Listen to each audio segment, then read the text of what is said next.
Baiklah, perkenalkan saya Ongki Alexander dari Sistem Informasi Bilingual 6B.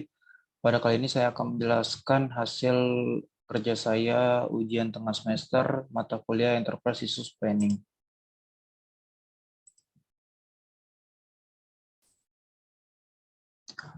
Yang soal nomor 2, jelaskan manfaat implementasi ERP pada suatu perusahaan dan berikan contoh pada perusahaan yang telah menerapkan ERP.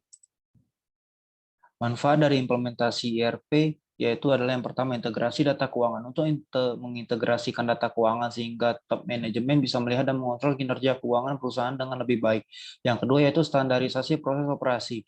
Menstandarkan proses operasi melalui implementasi best practice sehingga terjadi peningkatan produktivitas, penurunan inefisiensi, dan peningkatan kualitas produk.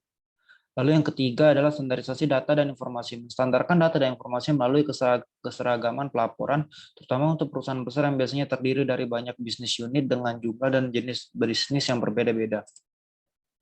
Lalu perusahaan yang telah menerapkan ERP adalah PT Telkom Indonesia. PT Telkom Indonesia berdiri sejak tahun 1995. Namun perusahaan ini baru menerapkan ERP sejak tahun 2002. Keuntungan bagi PT Telkom Indonesia yang menerapkan sistem ERP untuk perusahaannya yaitu sebagai berikut. Yang pertama, PT Telkom Indonesia dapat membuat forecasting dan estimasi dalam rangka analisa konsumen dengan lebih akurat. Yang kedua, integrasi yang lebih baik dengan pelanggan dan vendor. Yang ketiga, penerapan modul tambahan dari SAP yaitu SAP HR dan SAP Project System. Telkom mampu membuat organisasi bisnisnya menjadi lebih efisien dan dapat mengurangi jumlah karyawannya yang di atas 3.500 menjadi 2.700 orang. Yang keempat, untuk memeriksa keuangan atau profit bisa lebih cepat. Yang kelima, sistem sudah terintegrasi. Yang keenam, untuk penyediaan bisa melihat data gudang dan penjualan. Yang ketujuh, lebih mudah untuk pembuatan laporan. Yang kedelapan, mempermudah proses audit. Yang kesembilan, standarisasi proses operasi melalui implementasi best practice sehingga terjadi peningkatan produktivitas dan peningkatan kualitas produk. Yang ke-10, standarisasi data dan informasi melalui keseragaman laporan. Lalu soal nomor 8, jelaskan setidaknya 3 variabel input yang harus diperhatikan dalam pengelolaan ERP. Yang pertama ada jadwal induk produksi. Jadwal induk produksi merupakan proses alokasi untuk membuat sejumlah produk yang diinginkan dengan memperhatikan kapasitas sumber daya seperti pekerja, mesin, dan bahan yang dimiliki. Jadwal induk produksi didasarkan pada perambalan atas permintaan independen dari setiap produk akhir yang dibuat.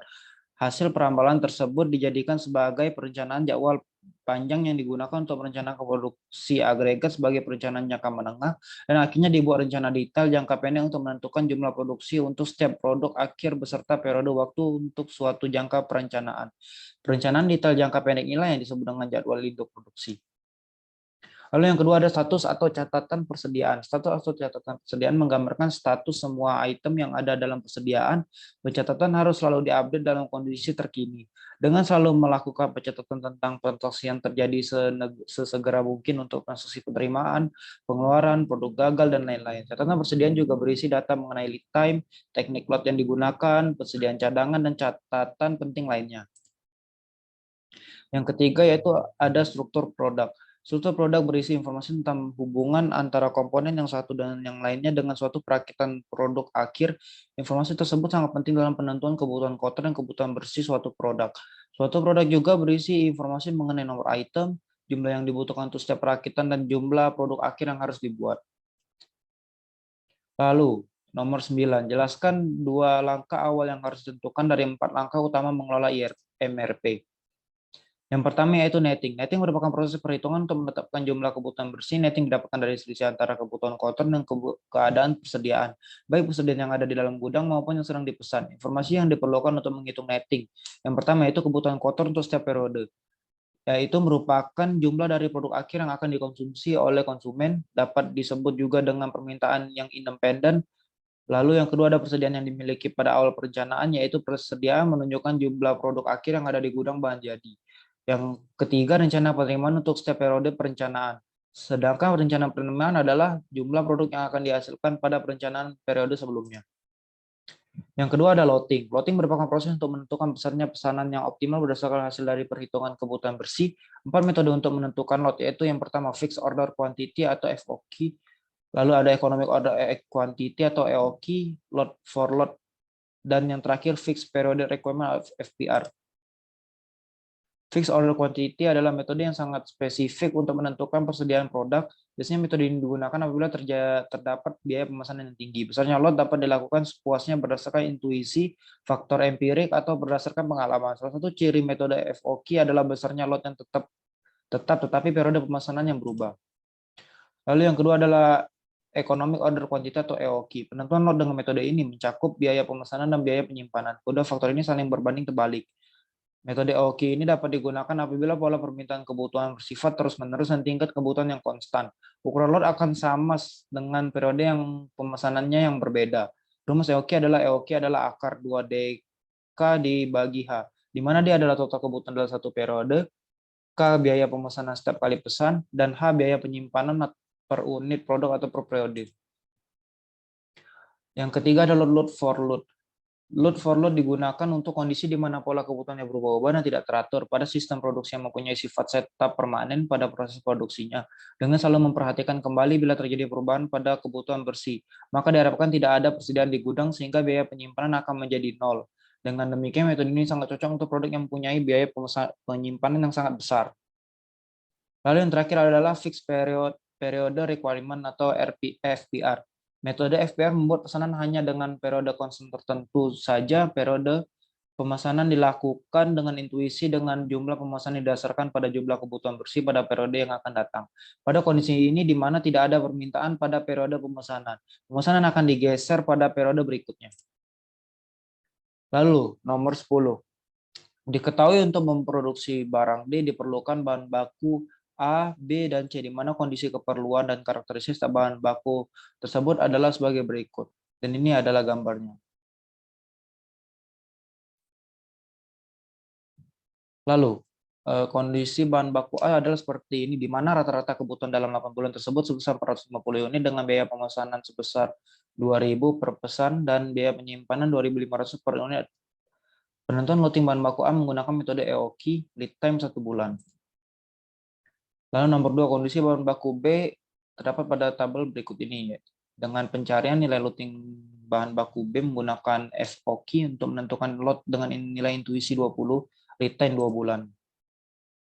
Lalu kondisi bahan baku C terdapat pada tabel sebagai berikut. Pencarian nilai loading bahan baku C menggunakan load for load, lead time 1 bulan.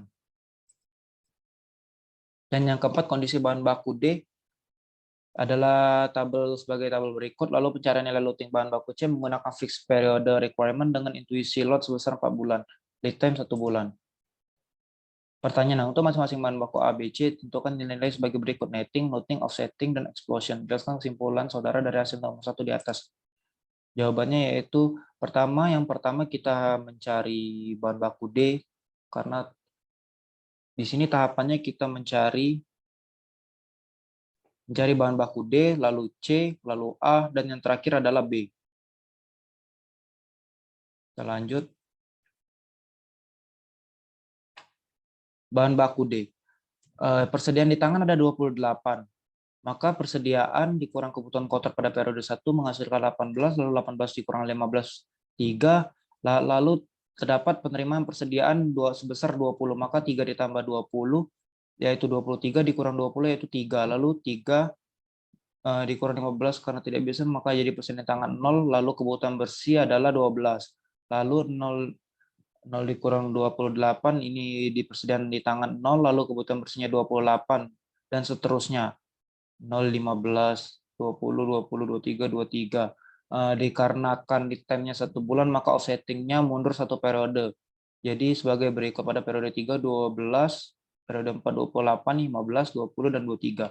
Jumlah netting dari bahan baku D yaitu ini di kebutuhan bersih ini, yaitu 0 ditambah 0 tambah 0 tambah 12 ditambah 28 ditambah 15 ditambah 20 ditambah 23, yaitu 98. Loading bahan baku D menggunakan FPR dengan intuisi lot sebesar 4 bulan. Dikarenakan kebutuhan bersih pada periode 1, 2, dan 3 yaitu 0, maka intuisi lot sebesar 4 bulan baru dilakukan pada periode keempat, yaitu untuk ukuran lotnya yaitu kebutuhan bersih 12 ditambah 28 ditambah 15 tambah 20, yaitu 75. Lalu untuk persediaannya 75 dikurang 12 itu 63, 63 dikurang 28 35, 35 dikurang 15 yaitu 20, 20 dikurang 20 yaitu 0. Lalu lanjut lagi untuk intuisi lot sebesar per bulan dimulai lagi pada periode ke-8 karena hanya sampai ke periode 8 maka cuma ada satu ini yaitu kebutuhan bersihnya 23 kurang lotnya 23 lalu jumlah persediaannya 0. Lalu jumlah persediaan dari bahan baku D ini yaitu adalah 0 tambah 0 tambah 0 tambah 63 tambah 25 35 tambah 20 yaitu 118. Lalu selanjutnya kita menghitung bahan baku C. Kebutuhan kotor bahan baku C didapatkan dari offsetting dari bahan baku D. Adalah sebagai berikut. Lalu kebutuhan kotor dari periode 1 dan 2 kan 0. Jadi kita mulai dari periode ketiga yaitu 12 dikurang 8 yaitu 4, 28 dikurang 10 yaitu 18, 15 dikurang 0 sama dengan 15, 20 dikurang 20 sama dengan 0, 23 dikurang 0 sama 23, 0 dikurang 0 sama dengan 0. Dikarenakan lead time pada bahan baku C yaitu sebesar 1 bulan, maka periodenya dimundurkan 1 periode. Jadi offsettingnya pada periode kedua yaitu 4, 18, 15, 0, 23, 0, 0. Jumlah netting pada bahan baku C yaitu adalah kebutuhan bersihnya yaitu 4, 0 tambah 0 tambah 4 ditambah 18 tambah 15 tambah 0 tambah 23 tambah 0. Ya, jadi totalnya yaitu jumlah nettingnya yaitu 60. Pencarian nilai loading bahan baku C menggunakan load for load. Menggunakan load for load.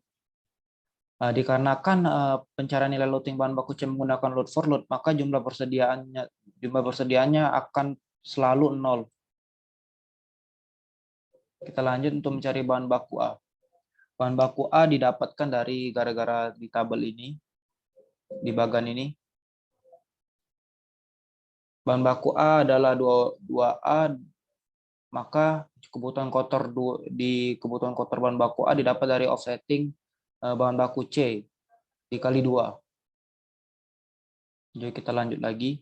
Nah, jadi maka hasilnya adalah sebagai berikut. Kebutuhan kotornya 0, 8, 36, 30, 0, 46, 0, 0. Dan persediaan di tangan ada 22. 22 dikurang 0 sama dengan 22. 22 dikurang 8 yaitu 14. 14 ditambah 15 yaitu 29 dikurang 36, maka kebutuhan bersihnya 7 dan persediaan di tangannya 0.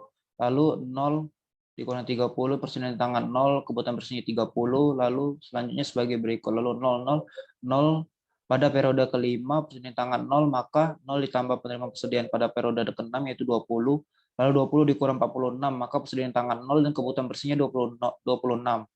Lalu dikarenakan offsettingnya sebesar 1 bulan, maka dikurang 1 periode. Jadi offsettingnya dimulai daripada periode kedua yaitu 7, 30, 0, 26, 0, 0, 0. Jumlah netting pada bahan baku A yaitu 0 ditambah 0 ditambah 7 ditambah 30 tambah 0 tambah 26 tambah 0 tambah 0 yaitu 63. Lalu penentuan looting bahan baku A menggunakan metode EOKI. EOKI adalah akar 2 dikali D dikali K dibagi H, di mana D adalah jumlah kebutuhan bersih bahan baku A, lalu K adalah biaya pemesanan, dan H adalah biaya penyimpanan. Lalu maka dimasukkan ke rumus yaitu akar 2 dikali kebutuhan bersihnya 63 dikali biaya pemesannya 2.000 lalu dibagi 2.500 biaya penyimpanannya. Lalu maka didapatkan hasilnya EOQ adalah 10,0,4. Dikarenakan ini adalah kebutuhan unit, maka EOQ dibulatkan ke atas jadi bernilai 11. Lalu pada kebutuhan bersihnya didapat dari kebutuhan bersih pada bahan baku A di 007, 30, 026, 00. Dikarenakan kebutuhan bersih pada periode 1 dan 2 0, maka dimulai pemesanan pada periode ke-3 yaitu melakukan sekali pemesanan 11 dikurang 7 sama dengan 4. Dikarenakan kebutuhan bersihnya tidak mencukupi, maka dilakukan pemesanan 3 kali yaitu 3 kali 3 11 yaitu 33 ditambah 4 dikurang kebutuhan bersihnya yaitu 30, jadi 37 dikurang 30 sama dengan 77 dikurang 0,7, lalu tidak mencukupi lagi, kita lakukan pemesanan 2 kali, jadi 22 ditambah 7 sama dengan 29. 29 dikurang 26 sama dengan 3. Maka jumlah persediaannya yaitu 4 ditambah 7 ditambah 7 ditambah 3. Nah, biaya pemesanannya yaitu karena di sini dilakukan 6 kali pemesanan, yaitu 1 ditambah 3, 4, 4 ditambah 2, 6. Maka 6 dikali 2.000 biaya pemesanannya sama dengan 12.000. Biaya penyimpanannya yaitu 4 ditambah 7, 11, 11 ditambah 7, 18, 18 ditambah 3, 21, 21 dikali biaya penyimpanannya 2.500, maka 52.500. Maka total seluruhnya sama dengan 12.000 ditambah 52.500, yaitu 64.500. Lalu yang terakhir kita bahan baku B didapat dari kebutuhan kotor pada bahan baku B didapat dari offsetting pada bahan baku D dikali 2. Karena bagiannya seperti ini. Maka kebutuhan kotor B didapat dari offsetting bahan baku D dikali 2. Lalu kita lanjut lagi. Nah, maka didapat kebutuhan kotornya 00, 24, 56, 30, 40, 46. Persediaan tangan 18, 18 dikurang 0, 18, 18 ditambah 10, 28, 28 dikurang 0, 28, 28 dikurang 24, 4, 4 ditambah 10, 14 dikurang 56, maka persediaan tangan 0, kebutuhan bersihnya 42. Lalu 0, 30, 30, 0 ditambah 20, 20 dikurang 40, 0, dan kebutuhan bersihnya 20, lalu 20 dikurang 46, persediaan tangan 0, kebutuhan bersihnya 46. Lalu dikarenakan lead time-nya 2 bulan, maka offsetting-nya mundur 2 periode. Maka dimulai pada periode kedua yaitu 42, 30, 20, 46. Jumlah netting-nya yaitu 000 tambah 42, tambah 30, tambah 20, tambah 46, yaitu 138. Pencarian nilai loading bahan baku B menggunakan FOQ untuk menentukan load dengan nilai intuisi 20.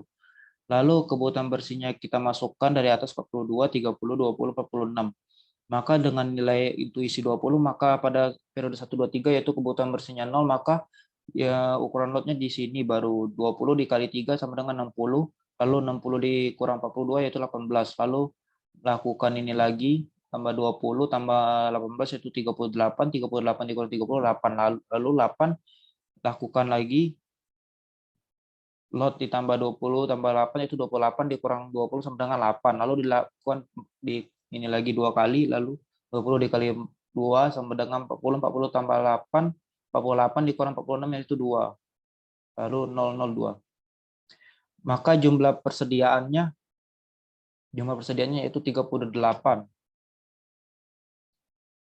Lalu explosion adalah total kebutuhan kotor dari seluruh bahan baku. Jadi eksplosinya sama dengan 146 ditambah 98 ditambah 120 ditambah 166 yaitu 560 jadi explosionnya.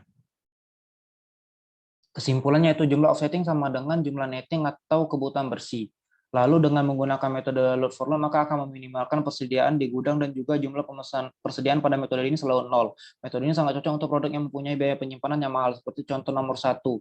Jumlah persediaan sama dengan 0 karena menggunakan metode ini. Kebutuhan kotor bahan baku A berasal dari 2 kali offsetting bahan baku C. Begitu pula kebutuhan kotor bahan baku B berasal dari 2 kali offsetting atau rencana pemesanan bahan baku D, dan juga kebutuhan kotor bahan baku C berasal dari 1 kali offsetting bahan baku D. Explosion didapatkan dari jumlah total kebutuhan kotor dari masing-masing bahan baku. Jika menggunakan metode FBR dengan intuisi lot sebesar X bulan dan terdapat kebutuhan bersihnya 0 di periode awal, maka mulai dihitung di periode yang kebutuhan bersihnya bukan 0. Dan yang terakhir, jika ukuran lot tidak memenuhi kebutuhan bersih, maka pemesanan dilakukan dari 1 kali sesuai kebutuhan bersihnya dengan ukuran lot yang sama. Sekian penjelasan dari saya, lebih kurangnya saya mohon maaf. Sekian dan terima kasih.